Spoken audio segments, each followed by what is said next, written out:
영적 성장을 위해서 기도로 숨쉬면서 성장하는 신앙에 대해서 한번 말씀을 드리도록 하겠습니다. 여러분들이 이 자리에 나온 것만으로 주님께서 정말 기뻐하시는 것 같고, 제가 찬송을 할 때 막 박수 치면서 주 안에서 기뻐해 찬양하는데 제 마음 안에서 이 자리에 주님과 함께하는, 또 주님께서 우리를 도우라고 보내는 천사들이 같이 춤추면서 찬양하는 그런 감동이 있어서 참 감사했고 또 감격이 있었습니다. 여러분이 주님 앞에 나온 것 그 자체가 주님께 기쁨이 되는 줄 믿습니다. 성장이란 것은 자란다는 것입니다. 몸은 자라기 위해서 육체의 양식을 먹습니다. 그래서 몸의 성장은 한계가 있죠. 또 우리의 지식은 자라기 위해서 독서나 공부 같은 지적인 양식을 공급받습니다. 사실은 이 지적인 성장은 멈추질 않죠. 사실 우리가 마지막까지 책을 읽고 또 독서를 하고 공부를 하고 그러다 보면 우리의 지적인 성장은 계속해서 성장을 하게 됩니다. 마찬가지로 우리가 영적으로 성장하기 위해서 우리에게 필요한 영적인 양식도 있습니다. 대표적으로 우리가 잘 아는 영적 성장을 위한 가장 중요한 영적인 양식, 영적인 방법 두 가지를 말하면 그것은 기도와 말씀입니다. 가장 기초이면서 가장 중요한 거죠. 우리가 운동을 하지 않습니까? 많은 운동 가운데 우리가 운동을 시작할 때 가장 중요하게 생각하는 것이 바로 기초입니다. 폼을 잘 잡아야 돼요. 예전에 탁구를 치던지 테니스를 배우든지, 또 요즘은 골프도 많이 치잖아요. 그럼 골프를 배우든지 어떤 운동이든지 수영도 마찬가지고 처음에 기초를 잘 배워야 그 운동이 잘 성장할 수 있습니다. 마찬가지로 우리가 또 이렇게 운동을 하다가 이제 우리 프로 선수들 같은 경우 슬럼프에 빠지잖아요. 예를 들면 야구 선수라든지 축구 선수들, 이 메이저급 선수들이 운동을 하다가 슬럼프에 빠지면 그 운동 선수들이 항상 제일 먼저 하는 것은 다시 기초를 점검하는 거죠. 투수 같으면 투구 폼을 점검하고, 타자 같으면 타격 폼을 점검하고, 운동 선수 같으면 축구 선수 같으면 킥을 다시 하면서 기초를 점검합니다. 그리고 성장을 하다가 성장을 해야 되는데 성장이 멈출 때 다시 기초를 점검하는 것입니다. 그만큼 우리 기초는 중요하듯이 우리가 신앙생활 할 때도 마찬가지입니다.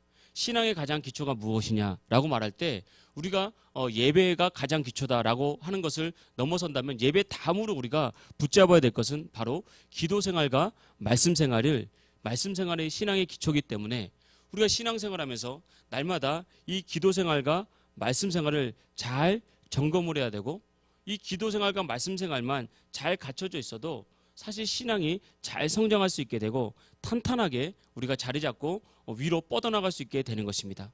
그래서 오늘은 첫 번째, 우리의 신앙 성장을 위해서 기도 생활을 어떻게 해야 되는지, 또 기도는 어떤 중요성이 있는지에 대해서 우리가 살펴보겠습니다.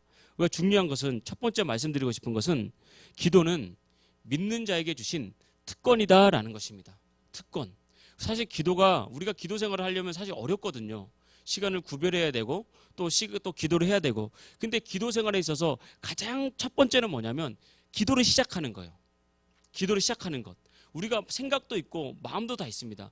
적어도 예수님 믿는 사람이고 예수님을 인격적으로 만난 사람이라면 정말 기도의 중요성을 누구나 다 알고 있고 기도해야 된다는 마음도 누구나 가지고 있습니다. 그런데 잘 안 되는데, 우리가 기도 생활을 하기 위해서, 나가기 위해서는 제일 먼저 그냥 기도를 시작하는 거예요. 내가 밥상머리에 앉아서도 그냥 앉아서 하나님께 기도를 잠깐이라도 하는 거고요. 교회에 와서도 제일 먼저 주님 앞에 와서 침착하게 기도를 시작하고, 우리가 주님 앞에 통성기도 합시다라고 주여 하고 기도할 때도 기도가 잘 되든지 잘 되지 않든지 먼저 하나님 아버지의 이름을 부르면서 기도를 시작하면 반드시 기도는 열리게 되어 있습니다. 근데 우리가 기도를 할 때 제일 먼저 우리가 가져야 될 생각은, 기도는 우리를 조르는 의무사항이라든지 기도하지 않으면 하나님께서 우리의 기도에 응답하지 않는 어떤 이런 부정적인 그런 의미가 아니라, 기도는 하나님께서 믿는 자에게 주신 특권이라는 것입니다. 육체가 숨을 쉬지 않으면 살 수 없듯이 우리의 신앙에도 기도는 우리의 영을 살게 하는 영적인 호흡과 같은 것입니다. 그래서 우리는 기도할 때 기도를 통해서 하나님께 나갈 수 있고, 기도를 통해서 하나님의 마음을 깨달을 수가 있습니다. 또 기도는 대화라고 하지 않습니까? 우리가 아무리 사랑하는 사람이라도 나의 마음을 얘기하고, 내가 힘든 것을 얘기하고, 내가 기쁜 것을 서로 얘기하면서 대화를 할 때 서로의 마음을 알 수 있듯이, 기도는 마치 영적인 대화 같아서 내가 나의 마음을 주님께 내어놓으면 주님의 마음을 또 우리에게 주신단 말입니다. 그래서 기도로 우리는 하나님께 나가고, 기도로 하나님의 마음을 깨달을 수 있고, 또 기도를 통해서 우리는 하나님의 살아계심을 경험하게 되는 것입니다. 그래서 우리는 기도를 하면 할수록 주님을 더 깊이 만나는 거예요. 이게 영적인 성장입니다. 기도를 하면 할수록 주님의 마음을 더 깊이 알게 되고 영적인 계시를 깨닫게 되면서 신령한 은혜를 경험하게 되는 것입니다. 그래서 그리스도인들은 이 기도를 통해서 한 걸음 두 걸음 성장하고 자라게 되고 하나님을 알게 되는 것입니다. 그래서 우리가 예수님 믿을 때 겉보기에는 똑같아 보여도 사실은 기도를 하는 그리스도인과 기도를 하지 않는 그리스도인들에게는 정말 건너지 못할 엄청난 차이가 있다는 것을 우리가 알아야 됩니다. 우리가 학교를 다닐 때 이제 평소 때는 체육도 하고 또 음악도 하고 또 같이 쉬는 시간에 놀고 점심시간에 식당 가서 같이 밥 먹다 보면 차이가 없잖아요. 그런데 공부를 열심히 하는 친구와 열심히 하지 않는 친구는 평소에는 다 똑같아 보입니다. 그런데 시험을 치면 그 차이가 명확히 드러나는 거죠. 마찬가지로 우리가 기도 생활도 평소 때는 차이가 없습니다. 그냥 똑같이 와서 예배드리고 또 주님을 찬송하고 기도하자고 할 때 기도하고 또 삶을 살아가거든요. 그런데 이 기도가 언제 차이가 나타나냐? 우리의 힘으로 해결할 수 없는 문제를 만났을 때, 나의 능력으로 해결이 안 되는 여러 가지 아픔과 시험거리와 문제를 만났을 때, 그때 바로 평소에 기도를 하는 사람과 그렇지 않은 사람의 차이가 극명하게 나타나는 것입니다. 기도하면 성경 말씀 그대로 시험을 넉넉히 이기고 문제 가운데도 하나님의 은혜를 경험하고 응답을 경험하게 됩니다. 또다시 하나님의 살아계심을 경험하게 됩니다. 그런데 기도가 없으면 영적인 능력이 없기 때문에 시험거리가 오면 시험 들고 문제거리를 만나면 문제 앞에 넘어지고 또 여러 가지 어려움이 있으면 그 앞에서 넘어지고 무너지는 인생이 될 수밖에 없는 것이죠. 그래서 주님께서는 우리의 영을 살려서 우리의 인생에서 우리를 승리자로 만들기 위해서 기도라는 놀라운 특권, 놀라운 권능을 우리 믿는 사람에게 주셨다는 것입니다.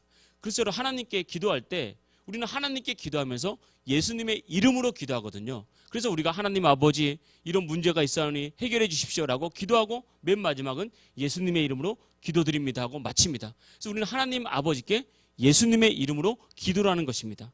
이것이 우리가 기도하는 방법입니다. 그래서 눈에 보이지 않아도 여러분 우리의 삶에는 우리 인생을 죽이고 멸망시키려 하는 영적인 어둠의 권세가 있다고 성경이 말하고 있고, 눈에 보이지 않아도 우리 안에 있는 견고한 진이 있어서 하나님께 더 가까이 나가지 못하게 만드는 견고한 진들이 우리 속에 있다는 것입니다. 그런데 기도할 때 이런 어둠의 영들이 떠나가고 견고한 진들이 파쇄되면서 우리 삶에 하나님의 영광이 나타나게 되는 것입니다. 그래서 기도하는 성도들의 삶에는 응답이 있고, 기도하는 성도들의 삶에는 문제가 있어도 문제를 이길 수 있고, 기도할 때 우리의 삶의 문제가 반드시 열리고 해결된다는 것을 우리가 알고 기도 생활에 승리할 수 있는 하나님 백성 되기를 주의 이름으로 축복합니다. 이렇게 기도는 우리에게 특권인데, 기도할 때 어떤 일이 있냐면, 첫째는 기도할 때 하나님의 응답이 있다는 것입니다. 요한복음 14장 13절 14절 하나님 말씀을 보겠습니다.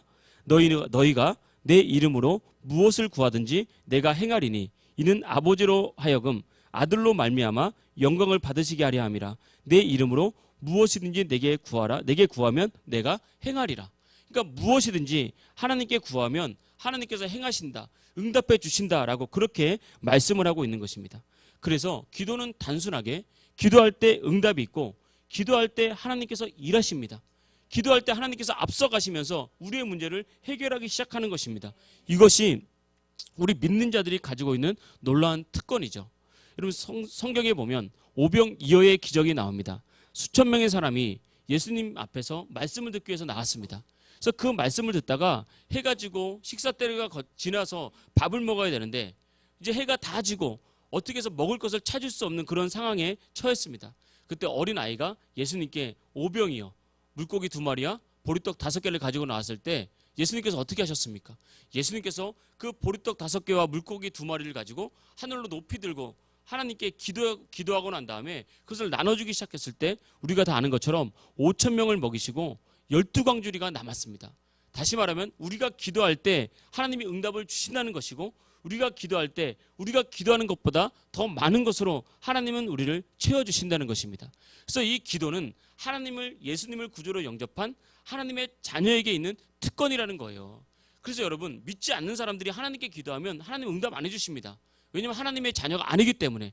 그러나 믿는 자가 기도하면 그 기도가 어떤 기도가 되었던지 하나님은 반드시 우리 하나님의 자녀의 기도에 응답하시고 그 길을 내시면서 직접 일하시는 것입니다. 그래서 우리는 이 기도를 통해서 응답받을 뿐만 아니라 이 기도를 통해서 우리의 신앙이 깊어지고 우리의 신앙이 성장하게 될 줄 믿습니다. 두 번째, 기도할 때 능력이 나타나는 것입니다. 우리 2장 43절 오늘 본문 말씀 보겠습니다. 사람마다 두려워하는데 사도들로 말미암아 기사와 표적이 많이 나타나니. 그러니까 기사와 표적이 너무 많이 나타나서 사람이 두려워했는데 그 위에 바로 어떻게 표현되어 있냐면 이 일이 가능했던 것은 42절 마지막에 보면 그들이 오로지 기도하기를 힘쓰니라. 오직 그러니까 기도에 전심전력하고 기도에 최선을 다했을 때 성령께서 일하시니까 기적과 표적이 나타나면서 그런 세상에서 볼 수 없는 기적과 표적 가운데 사람이 두려워했다는 것입니다. 이것이 참 영적인 비밀입니다. 여러분 우리가 기도하다가 우리도 그런 일을 많이 경험했지만 우리가 기도하다가 귀신이 나갈 때 이런 일이 여러 가지 일들이 있거든요. 우리가 마음을 열고 전심으로 기도하다 보면 우리 안에 있는 악한 영들, 우리를 붙잡고 있는 어둠의 영들이 있습니다. 그래서 안수하거나 그럴 때 소리 지르면서 귀신이 나가거나 쓰러지면서 귀신이 나갈 때 사람들이 그것을 보면서 두려워합니다. 그래서 믿음이 있는 사람들은 믿음으로 반응하면 아, 하나님 진짜 살아있구나. 진짜 귀신이 있구나. 내가 하나님께 더 나가야 되겠다. 이런 은혜를 받게 되고요. 믿음이 없으면 반대로 두렵습니다. 반대로 두려워서 그 자리에 있는 것이 힘들어져요. 그것이 바로 그 안에 있는 어둠의 영이 역사하는 거예요. 어둠의 영이 나가는 걸 보잖아요. 귀신이 내 안에 있는 귀신이 다른 사람의 귀신이 나가는 것을 보잖아요. 그 귀신이 두려워합니다. 그래서 그 자리를 벗어나고 싶어요. 그래서 그 자리를 가기 싫게 만들어 버립니다. 이게 바로 귀신이 역사하고 어둠이 역사하면 그 안에 나타나는 거예요. 제가 서울에서 목회할 때 그때 신혼부부가 있었습니다. 이제 원래 이제 그냥 남자 형제였는데 이제 신앙생활 잘하다가 은혜 받다가 이제 결혼을 했어요. 결혼해서 이제 아내 되는 사람이 신혼부부로 같이 교회를 다니기 시작했습니다. 교회를 다니면서 이제 기도를 하고 또 예배를 드리는데 이제 세례까지는 잘 받았어요. 한 1년, 2년 다니면서 세례 잘 받고 이제 예수님 믿겠습니다 하고 잘 다녔는데 이제 우리가 기도를 하다가 방언을 하고 그러다가 하나님의 임재가 임하고 하나님의 은혜가 임했습니다. 그런데 그날 이제 밤에 남편한테 전화가 왔어요. 목사님, 우리 아내가 무서워서 교회 못 가겠다 그러는데 어떻게 해야 됩니까? 그래서 제가 조언을 해줬습니다. 이건 영적인 싸움입니다. 그 안에 있는 어둠의 영이 드러났기 때문에 이때는 반드시 마음을 단단히 먹고 그 안에 있는 어둠의 영을 대적해야 되고 또 잘 설명해서 왜 이런 일이 나타나는지 알려줘야 됩니다라고 그렇게 얘기를 했습니다. 그때 이기면 그 사람은 은혜를 확 들어갑니다. 그때 이기면 하나님의 은혜가 임합니다. 근데 그때 이기지 못하잖아요. 그때 이기지 못하면 그 어둠의 영이 주님과 반드시 멀어지게 만들고 교회에 멀어지게 만들고 그 영혼을 구원의 자리로 이르지 못하게 만드는 것입니다. 그런데 반드시 우리가 알아야 될 것은 기도할 때 반드시 성령의 능력이 나타납니다. 여러분 능력이란 것은 일반적으로 말하면 목표를 달성하는 힘이 능력이고 문제를 해결하는 힘이 능력입니다. 그래서 모든 사람들은 이 땅에 살아갈 때 어떤 분야든지 다 능력이 필요합니다. 특별히 그리스도인들은 영이 살아야 인생이 산다는 것을 알기 때문에 반드시 영적인 능력을 받아야 됩니다. 왜냐하면 이 세상은 보이는 것들로 구성되어 있지만 모든 보이는 것들은 보이지 않는 것에서부터 시작이 되었습니다. 여러분 우리가 기억해야 될 것은 저 눈에 보이는 태양이 이 세상에 물리적으로 존재하지만 저 태양은 보이지 않는 하나님의 믿음, 하나님의 상상력, 하나님의 말씀 안에 이미 거했기 때문에 그 태양이 지금 존재하는 거예요. 우리는 이걸 잘 믿지를 못하거든요. 그런데 잘 보십시오. 저 태양은 원래 존재하지 않았습니다. 우리가 손에 들고 다니는 핸드폰이 원래 존재하지 않았어요. 핸드폰은 어디에 제일 먼저 존재하는지 아십니까? 사람의 상상력에 먼저 존재하고 있었어요. 제가 어렸을 때 만화 그 애니메이션 보면요. 사람들이 핸드폰을 들고 다녔어요.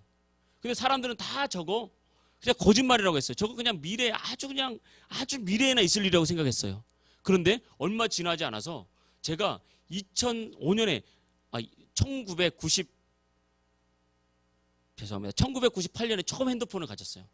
그때 011 셀룰러폰 그때 이제 뭐 벽돌만한 거 처음에 대학교 3학년 때가 처음에 핸드폰을 가졌어요. 불과 20년이 지나지 않아서 핸드폰을 만들었는데 눈에 보이는 핸드폰은 보이는 것에서 나타난 것이 아니라 사람의 상상력에서 나타난 것입니다. 이 세상에 존재하는 모든 것은 다 보이지 않는 것에서 시작했다는 거예요. 여러분, 그 보이지 않는 인간의 상상력, 그 배후에는 사람 안에 있는 사람이 하나님으로부터 창조된 영적인 능력이 있다는 거예요. 그래서 모든 것은 영적인 능력으로부터 나타나는 것입니다. 여러분, 우리가 삶의 번영과 축복을 이루잖아요. 그럼 번영과 축복, 물질의 번성은 그냥 보이는 내가 돈 따라가면 나타나는 것이 아닙니다. 그 사람 안에 물질의 축복을 받을 만한 무엇인가가 이미 들어가 있는 거예요. 그런 사람만 돈을 벌 수 있습니다. 그게 예수님 믿는 사람이건 믿지 않는 사람이건 돈을 번다는 그런 능력을 보면 돈 버는 사람은 이미 그 사람 마음 안에 돈 버는 길이 있어요. 그래서 돈을 버는 겁니다. 이 세상의 모든 것은 다 보이지 않는 것에서부터 나오는 거예요. 여러분, 우리가 기도를 해야 되는 이유는 믿는 사람 안에는 이 보이지 않는 세계를 다스릴 수 있는 힘이 있다는 것입니다. 이것이 바로 영적인 능력인데, 이 영적인 능력이 언제 나타납니까? 바로 기도할 때 하나님께서 우리에게 영적인 능력을 부어 주시는 것입니다. 그래서 정말 기도하고 정말 기도를 통해서 성령님의 지혜를 공급받고 정말 기도를 통해서 성령님의 능력을 공급받으면 우리는 이 땅 안에서 문제를 만날 수 있겠지만 우리가 예수의 이름으로 하는 모든 일에 형통과 번영을 경험할 수밖에 없다는 것을 우리가 알아야 됩니다. 치유도 마찬가지입니다. 우리가 이 땅을 살아갈 때 육체의 연약함, 또 육체의 부족함이 참 많지 않습니까? 질병을 만나기도 하지 않습니까? 근데 치유는 내가 몸으로 이미 육체적으로 나음을 경험할 때 치유가 나타나는 것이 아닙니다. 우리의 믿음의 세계 속에서 영적으로 치유받는 것은 그냥 우리가 병원 다녀서 약 먹고 수술하는 것은 의사에게 맡기면 되지만, 우리가 영적으로 치유받는 것은 믿음의 눈으로 먼저 봐야 돼요. 하나님이 내 안에서 치유를 만들고 있다는 것은 믿음으로 봐야 되고, 내가 믿음으로 볼 수 있으면 반드시 그 사람 안에는 어떤 암덩어리라도 떠나가는 치유의 역사가 반드시 나타나게 되어 있습니다. 이것이 바로 기도를 통해서 나타나는 거죠. 성경을 보면 귀신 들린 아이를 가진 아버지가 있었습니다. 귀신은 눈에 보이지 않잖아요. 그러니까 모르는 거예요. 근데 이 아이가 가만히 있다가 갑자기 죽겠다고 물속으로 들어가는 거예요. 불을 보면 가만히 있다가 갑자기 죽겠다고 불 속으로 들어가는 거고, 또 갑자기 가만히 있다가 뒤로 넘어져서 거품을 흘리면서 죽어가는 거예요. 영적인 세계를 모르고 보이지 않는 세계를 모르면 이 아이가 왜 어디서부터 이런 질병과 이런 문제가 왔는지 알 수가 없습니다. 그래서 단지 육체적으로만 접근하게 되는 거예요. 그래서 이 아버지가 제자들에게 데리고 나왔는데 제자들이 이 아이를 고치지 못했고 이 아이 안에 역사하는 귀신을 쫓아내지 못했습니다.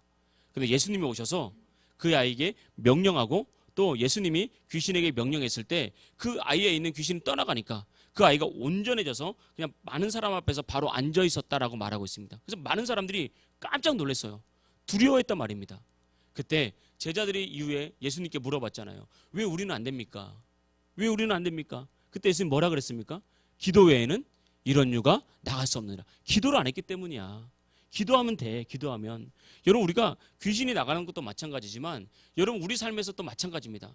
여러분, 지혜와 지식의 영입니다. 하나님은 우리에게 진정한 지혜와 지식과 명철을 부어주시는 분이에요. 여러분, 지식보다 더 큰 것이 지혜고 명철이거든요. 명철은 무엇입니까? 사람의 배후에서 역사하는 무슨 힘을 꿰뚫어보는 힘이에요. 지식도 마찬가지입니다. 단순한 지식이 아니라 그 지식을 움직이게 하는 통찰력, 사람을 움직이게 만드는 통찰력, 우리의 삶을 풀어가는 통찰력, 이것이 바로 명철이에요. 이 통찰력 가진 사람들이 지식 가진 사람들을 딱 데리고 일을 합니다. 이것이 영적인 원리라는 거예요. 그래서 이게 언제 오냐? 정말 하나님을 두려워하고 경외하면서 그분 앞에 지혜와 지식을 구할 때 하나님께서 우리에게 지혜와 지식을 주셔서 이 땅 보이는 세계를 다스리게 만드는 것입니다. 그래서 여러분, 영적인 능력을 받으면 문제를 넉넉히 이길 수 있고 마귀를 넉넉히 쫓아낼 수 있고, 더 나아가서 우리가 주님께서 나에게 주신 사명도 넉넉히 감당하면서 하나님께 쓰임받게 되는 것입니다. 특별히 우리가 신앙생활 하다 보면 어떤 능력이 필요하냐면, 우리 안에 원망과 때로는 불만과 불순종의 영들이 강력하게 역사할 때가 있습니다. 이것들이, 특별히 불순종의 영들이 강력하게 역사할 때 신앙의 위기를 만났다는 것을 우리가 꼭 알아야 됩니다. 이런 불순종의 영이 사실은 가장 강력하게 역사하는 영 중에 하나입니다. 왜냐하면 불순종의 영이 그 사람 안에 딱 임하잖아요. 그러면 죽어가도 절대 예수님 안 믿습니다. 우리가 아는 것처럼 바로 왕이 모세의 10가지 어마어마한 기적을 봤잖아요. 그러면 우리 같으면 야, 저 정도 기적을 베풀면 나일강을 쳤는데 나일강물이 피로 변해버렸어요. 모세가 말을 하니까 우박이 쏟아져가지고 온 애굽이 망하게 생겼어요. 모세가 말을 하니까 정말 황충 메뚜기 떼가 와가지고 정말 그 애굽의 모든 곡식을 다 쓸어버렸어요. 모세의 말 한마디에. 근데 모세가 멈추라니까 멈췄어요. 이런 기적을 10번이나 나타냈잖아요. 그러면 어지간한 사람 같으면 야 진짜 하나님 살아있구나, 진짜 하나님 말씀 들어야 되겠구나, 이렇게 생각하는 게 정상 아닙니까? 근데 바로 안에 있는 불순종의 영이 딱 바로를 딱 잡으니까 자기 자식이 죽고 애굽이 다 망해가는 건데도 모세 죽이겠다고, 이스라엘 내가 죽이겠다고, 그렇게 끝까지 하나님께 나오지 않는 이 불순종의 영이 있습니다. 그래서 이 불순종의 영이 예수님 믿지 못하게 만드는 것이고, 또 예수님 믿었다 할지라도 그 사람 안에 불순종이 딱 역사하면 말씀이 들리지 않아요. 그 말씀이 나를 넘어지게, 나를 살리는 어떤 양식이 되는 것이 아니라 나를 걸려 넘어지게 하는 거치는 돌이 되는 것입니다. 그래서 내가 하는 일이 아무리 잘 된다 할지라도 내 안에 지금 불순종의 영이 역사하고 있으면 위기입니다. 위기. 반드시 예수의 이름으로 쫓아버리고 정복해버리고 우리 안에 성령 충만 받아야 됩니다. 그래야 그 인생이 문제없이 끝까지 하나님의 은혜 가운데 나가게 되는 것입니다. 그래서 반드시 우리가 성령의 능력을 받고 신앙생활하는 것과 또 기도를 통해서 능력받고 신앙생활하는 것과 그냥 그 신앙생활하는 것은 완전히 다른, 양상이 다르고 차원이 다른 그런 신앙생활을 하게 되는 것입니다. 그래서 우리가 반드시 우리의 삶의 문제를 이겨내고 정말 승리하기 위해서, 또 여러분 삶에 하나님의 은혜를 경험하기 위해서, 번성과 축복을 경험하기 위해서 영적인 능력을 받고 이 땅에서 보이지 않는 영적인 힘으로 다스리는 하나님 백성 되기를 주의 이름으로 축복합니다. 이런 능력이 초대교회 성도들은 왜 임했습니까? 오로지 기도에 힘썼기 때문에. 그들은 날마다 모여서 사도들의 가르침을 받고 교제를 하고 난 다음에 무엇을 했습니까? 오로지 기도하기에 힘썼다. 그러니까 42절 말씀에 보면 오직 기도 앞에만 오로지, 오직이라는 수식어가 붙어 있다고요. 그러니까 우리가 항상 신앙생활 할 때 제일 많아야 될 게 기도가 많아야 되는 거예요. 이것과 마찬가지입니다. 우리가 자동차를 샀어도 그 안에 기름이 없어요. 지금 뭐 전기차도 있는데 전기차를 배터리에 충전하지 않았어요. 그러면 그 자동차는 절대 앞으로 나갈 수 없습니다. 마치 기름이라는 것은 영적인 양식과 마찬가지인데 기름을 채워도 가만히 있으면 차가 앞으로 안 나갑니다. 반드시 점화 스위치에 불을 붙여서 엔진을 작동시켜야 되는 거예요. 배터리를 움직이게 만들어서 구동계가 움직여야 차는 앞으로 가든 뒤로 가든 하는 것입니다. 우리가 신앙생활 할 때도 마찬가지입니다. 기도가 반드시 살아있어야 되는 거예요. 기도가 살아있어야 영적인 감각이 살아있게 되고, 기도가 살아있어야 영적으로 깨어있게 된다는 것, 우리가 꼭 깨닫고 늘 기도에 힘쓰기를 진심으로 축복합니다. 그래서 여러분, 기도라는 것은 훈련이에요. 훈련. 처음부터 기도를 잘하는 사람 아무도 없고요. 처음부터 기도의 사람은 아무도 없습니다.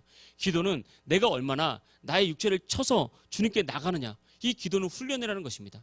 그래서 여러분, 자꾸 기도를 훈련해야 됩니다. 가능하면 어디까지 훈련해야 되냐면 내가 매일 기도를 하루에 1시간씩 할 수 있을 때까지 계속 훈련해야 됩니다. 근데 이게 매일 하루에 1시간씩 하는 게 쉬운 일이 아니거든요. 그런데 우리는 쉬운 일이 아닌데 매일 기도를 1시간 이상씩 하는 사람들도 이 땅에 정말 어마어마하게 많습니다. 정말 많습니다. 뭐 누구가 전도 왕이다라고 하는 사람 간증 들어보면요, 그 사람이 막 1년에 막 30명, 50명, 100명 전도하는 사람 간증 들어보면 전도하기 위해서 매일 1시간, 2시간씩 기도를 하더라 이겁니다. 그 삶에 어떤 축복을 크게 이룬 사람 보면 그 문제를 해결하고 그 목표를 이루기 위해서 그렇게 간절히 기도하더라 이 말입니다. 근데 우리가 처음부터 그게 안 되죠. 근데 제가 말씀드린 대로 기도를 일단 시작하는 게 중요합니다. 일단 내가 운전하는 때도 일단 시작하고, 내가 교회 와서도 일단 시작하고, 또 교회 왔으면 어차피 우리가 말씀 듣고 기도할 때 그냥 일단 내가 기도해 보겠다, 아버지 하나님 나에게 기도의 능력 주세요라고 기도 한번 해보겠다, 일단 시작하게 되면 기도가 자꾸 되게 되고 또 그 이상으로 나갈 수 있도록 우리를 반드시 훈련시켜야 되는 것입니다. 그래서 기도할 때 어떻게든 입술을 열어 기도해 보시고, 또 기도의 시간을 개인적으로 정해 보시고, 또 마음을 다해서 집중해서 하나님께 은혜를 구하면 반드시 우리의 영이 살고 기도가 살아나서 정말 여러분 삶 가운데 하나님의 놀라운 능력이 나타날 줄 믿습니다. 마지막 한 가지는 기도할 때 승리가 나타난다고 말씀했습니다. 이것은 하나님께서 우리에게 주신 영적인 원리예요. 영적인 원리라는 것은 1000년 전이나 2000년 전이나 지금이나 1000년 후나 똑같은 원리라는 것입니다. 이스라엘 백성들이 모세와 함께 출애굽할 때 아말렉과 전쟁을 하게 됐잖아요. 아말렉은 당시에 도적제와 같은 무리였습니다. 그러니까 다 칼을 들고 또 전쟁을 걸어왔다고요. 근데 이스라엘은 쉽게 말하면 난민이었습니다. 무기도 없습니다. 이스라엘 백성들은 또 병력도 없습니다. 숫자도 부족합니다. 이길 수 없겠죠. 근데 하나님께서 그때 모세에게 말했습니다. 너는 직접 싸우러 나가지 말고 여호수아와 싸울 만한 사람들을 보내고 저 어디에 산에 올라가서 기도해라. 그건 그렇게 말씀하셨다고요. 그러고 난 다음에 성경을 보니까 모세가 손을 들어 기도하면 이스라엘이 이기고, 모세가 팔이 너무 아파서 팔을 내리면, 다시 말하면 모세의 기도가 멈추면 이스라엘이 패배하는 것을 봤습니다. 이것이 바로 믿는 자의 삶의 원리입니다. 우리 삶에 불안과 염려와 여러 가지 문제들이 있잖아요. 어떻게든 우리가 믿음으로, 그 기도가 짧았던 기도, 길었던, 어떻게든 믿음으로 살려고 하고 하나님을 철저히 의지하면서 기도의 손이 올라가 있으면 반드시 하나님께서 그 사람 앞서 행하십니다. 병력이 작고 무기가 부족하고 나는 힘이 없어도 하나님께서 앞서 일하시면서 이기게 하시고 싸워서 승리하셔서 우리에게 승리를 주신다는 거예요. 이것이 기도의 원리입니다. 그런데 반대로 기도의 손이 내려가면 밑에서 싸우고 있던 이스라엘 백성들이 지기 시작하는 거죠. 그런데 지기 시작할 때 기도의 손 올리지 않으면 어떻게 됩니까? 다 전멸해 버리는 거예요. 그래서 반드시 여러분 누군가는 깨어서 기도해야 됩니다. 가정에서도 항상 누군가는 깨어서 기도해야 되고, 교회에서도 누군가는 깨어서 기도해야 됩니다. 여러분 기도가 부족하다고 자책하지 마십시오. 하나님은 우리의 믿음의 기도에 먼저 응답하십니다. 내가 기도가 부족하더라도 짧은 시간이라도 전심으로 주님을 의지하면서 정말 주님 없이 안 된다는 온전한 믿음으로 한마디 기도를 할지라도 하나님은 그 기도에 반드시 응답하셔서 아말렉을 이기듯이 우리 삶에 승리를 주십니다. 물론 우리가 기도가 더 깊어지고 기도가 더 많아지면 더 큰 승리와 영광을 경험하게 될 것입니다. 그래서 우리가 날마다 이 기도에는 승리가 있음을 믿고, 지금 승리에 우리가 만족하지 말고, 지금 은혜에 만족하지 말고 좀 더 기도의 깊은 바다로 가서 더 큰 하나님의 축복과 은혜를 경험할 수 있기를 주의 이름으로 축복합니다. 할렐루야.